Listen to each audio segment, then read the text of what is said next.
Now, hello everybody, my name is Christian and welcome back to Skycast. And as we're continuing to watch Hurricane Helene move on to land, it has grown tremendously.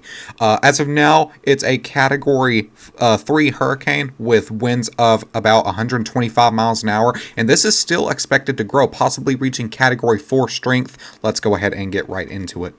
And if we are looking at Florida right now, here we are. You can see that here's Helene. Obviously, there is that eye wall that is right there in the center, and it is obviously swirling around and rotating pretty decently. But if we move up to the north, the landfall is expected to be around the Big Bend region, which is why we have this hurricane warning in effect all the way up through portions of Georgia and even a little bit of Alabama.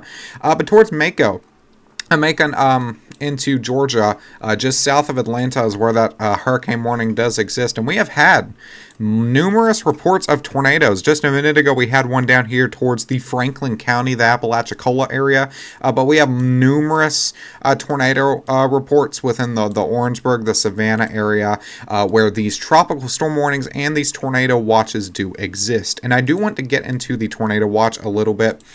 They have highlighted numerous tornadoes, several tornadoes likely, which is a very dangerous threat on top of the destructive wind gusts to occur with this hurricane, but a 90% chance of 2 or more tornadoes within a certain point through this.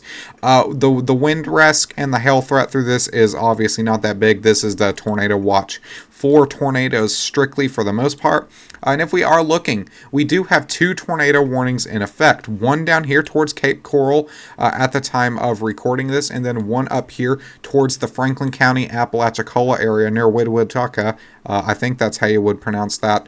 But both of those we've been monitoring, and I think that this one near Apalachicola, just south of the Tate's Hell Wildlife Management Area, that one actually did touch down moments ago before recording this video.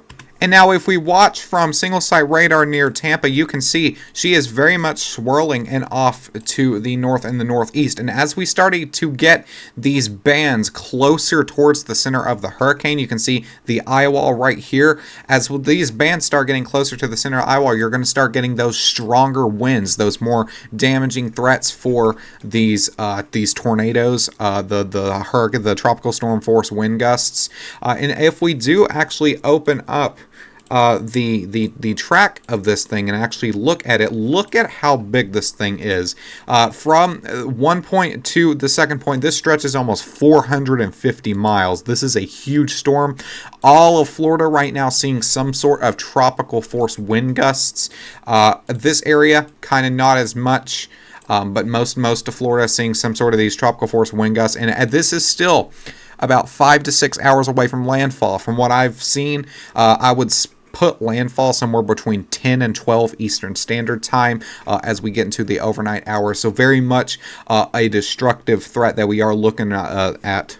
Now, if we are looking at Helene on the HWRF model, I would not be surprised to see this hit Category 4 strength before landfall. It has undergone rapid intensification and will continue to do so until it makes landfall just east of Apalachicola towards the Tallahassee area. And as this continues to make landfall, a lot of rain. You can see it's really hard to tell because of all the warnings that I do have on, but all this is rain throughout this whole area, and this rain stretches all the way up even into portions of the HRRR model. Can show it better, but you can see that rain moving all the way up there, and this is going to shift towards the west and areas of the Appalachian Mountains, the Southern Appalachian Mountains, eastern Kentucky, portions of Virginia, West Virginia, and into Tennessee is going to be seeing numerous inches of rain, which could be an issue for flooding. But overall, this is going to move off to the east and then kind of dissipate. Still going to see a little bit of that lingering rain through portions of the days to come after it. But overall, that low is going to die off. All that's going to happen. And once again, still lingering rain before eventually that kind of clears off and you're all going to be good. But we need to get past to that point first. And right now we're still watching for whenever landfall to hit. Now, for today, to battle all the rain that is going to be coming, the National Weather Service has issued, actually the Weather Prediction Center, that they have issued a high risk of excessive rainfall. This is going to be through portions of, once again, Franklin County, Tallahassee, all the way up into portions of the southern Appalachian Mountains towards Asheville, Greenville, into portions of Franklin, Henderson, those areas. The moderate stretches all the way from West Virginia, all the way down into portions of the Savannah area, the Carolinas, all the way over into portions of Alabama and Tennessee.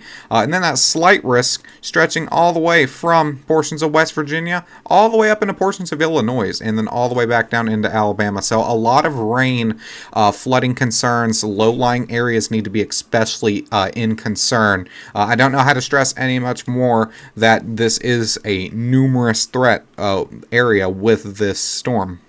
So if you are in the area where you are going to be impacted by this storm, if you haven't evacuated already, please do so now within the next few hours before this makes direct landfall. It is most likely too late to get out, but try if you're still in an area that is going to get the storm surge. I heard from the National Weather Service, they're predicting towards the Big Bend area almost 20 feet of storm surge, which is going to be historic if that actually happens. So make sure to stay weather aware, be prepared if you're in the high risk, the moderate risk of excessive rainfall. Know what to do in case flooding occurs. This isn't something to play around with, and not trying to fearmonger here, but you should be worried about this storm if it comes. Power outages for weeks at a time have happened in the past. We've seen strong storms can date back to some other hurricanes, for example, Katrina. This may have more of an impact than Katrina had, so we're really going to have to watch and see and just kind of figure out what needs to happen. Have your plan ready in case anything does occur in your area.